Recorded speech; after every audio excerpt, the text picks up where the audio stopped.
मैं Nitesh Kumar Mishra, DAV PG college Siwan. पिछले lecture में हमने जातिगत आंदोलन का स्वरूप, इस पर हमने चर्चा किया था। इस लेक्चर में हम प्रमुख जातीय आंदोलन मेजर कास्ट मूवमेंट पर चर्चा करेंगे। प्रमुख जातीय आंदोलन में हम देखते हैं तो सत्य शोधक समाज, श्री नारायण धर्म परिपालन आंदोलन, महार आंदोलन, आत्मसम्मान आंदोलन, जस्टिस पार्टी, कांग्रेस और हरिजन आंदोलन को हम देख सकते हैं। सत्य शोधक समाज की स्थापना ज्योतिबा फुले ने 1873 ईस्वी में महाराष्ट्र में की थी। सत्य शोधक समाज का आंदोलन ब्राह्मण विरोधी आंदोलन था। इस आंदोलन का उद्देश्य विद्यमान सामाजिक ढांचे में बदलाव लाने के साथ साथ जातीय कर्मकांड, मूर्ति पूजा, धर्मशास्त्रों का बहिष्कार करना भी रहा है।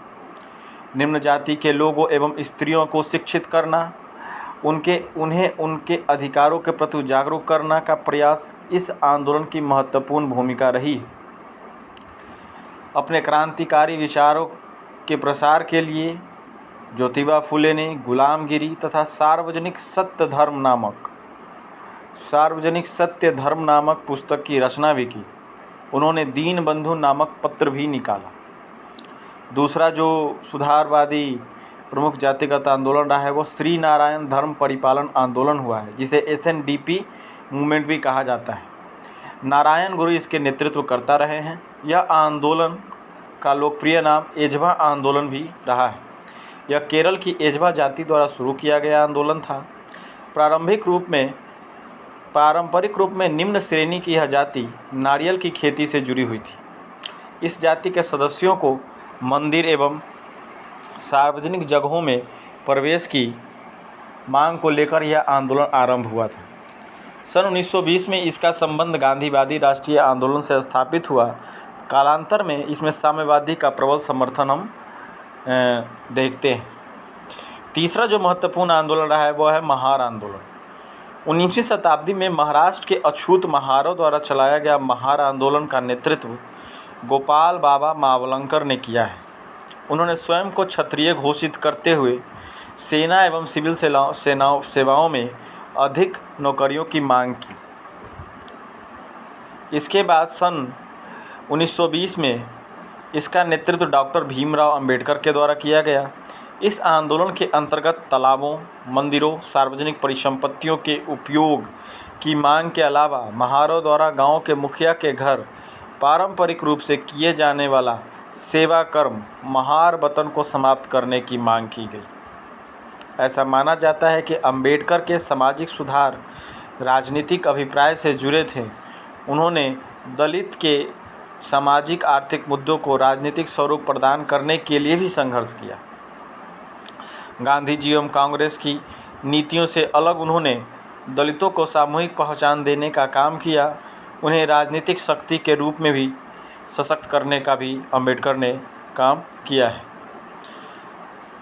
नेक्स्ट, आत्मसम्मान आंदोलन, self respect movement. EB Ramaswamy Naicker जिन्हें पेरियार भी कहा जाता है, 1925 में तमिलनाडु में आत्मसम्मान आंदोलन का सूत्रपात किया। सामाजिक न्याय और गैर ब्राह्मणों के प्रतिनिधित्व के मुद्दे पर सन 1925 में नायकार ने कांग्रेस को छोड़ दिया। इस आंदोलन के मुख्य उद्देश्य जो रहे हैं वो गैर ब्राह्मण समुदाय को जागृत करना।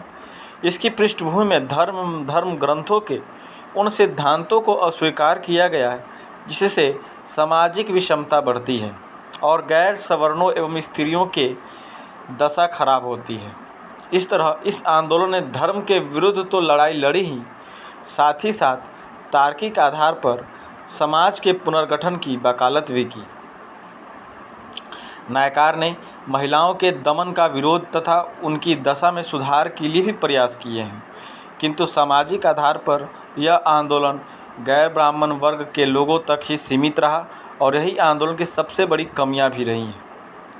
1944 में इस आंदोलन का जस्टिस पार्टी के साथ विलय हो गया तथा द्रविड़ कड़गम के जन्म के साथ इसने राजनीतिक रूप भी ले लिया। जस्टिस पार्टी उपयुक्त क्रम में 1916 में मद्रास के गैर ब्राह्मण नेता टी.एम. नायर, पी. त्यागराज चेट्टियार और आर.सी.एम. मुदलियार यानी नायर, चेट्टियार और मुदलियार के नेतृत्व में दक्षिण भारतीय उदारवादी महासंघ south Indian federation liberal federation की स्थापना की गई। इस संघ ने जस्टिस नामक समाचार पत्र का प्रकाशन भी किया। इस पत्र की लोकप्रियता के नाम पर इसका नाम जस्टिस पार्टी पड़ा। यह आंदोलन भी मुख्य रूप से गैर ब्राह्मणों तक ही केंद्रित था, लेकिन यह उच्च जाति के समृद्ध भूस्वामियों तथा व्यापारियों तक भी सीमित रहा। सेना एवं राजनीति के स्तर पर ब्राह्मणों के वर्चस्व का पुरजोर विरोध किया गया है। इस आंदोलन के द्वारा सरकारी नौकरियों में गैर ब्राह्मणों के लिए आरक्षण की भी मांग इस आंदोलन का महत्वपूर्ण कदम रहा है। कांग्रेस और हरिजन आंदोलन। गांधी के राष्ट्रीय आंदोलन पदार्पण के बाद कई महत्वपूर्ण परिवर्तन होते हैं। कांग्रेस ने जाति प्रथा जैसी बुराई को समाप्त करने के लिए कई प्रस्ताव पारित किए। 1931 ईस्वी में कराची अधिवेशन में जाति निरपेक्ष आर्थिक मौलिक अधिकार का प्रस्ताव पारित किया गया। गांधी जी मानवतावादी समाज सुधारक थे। निम्न समझी जाने वाली जातियों के हित में उन्होंने जो कार्य किए हैं, उनमें छोटी जाति के लोगों के शोषण को समाप्त करने, उनके बीच शिक्षा का प्रचार प्रसार करने, उन्हें मंदिरों, विद्यालयों, अन्य सार्वजनिक परिसंपत्तियों में प्रवेश का हक दिलाने आदि महत्वपूर्ण रहे हैं। सन 1932 में उन्होंने अखिल भारतीय अस्पृश्यता लीग की स्थापना करते हुए छुआछूत को जड़ से मिटाने का प्रयास किया है। आगे चलकर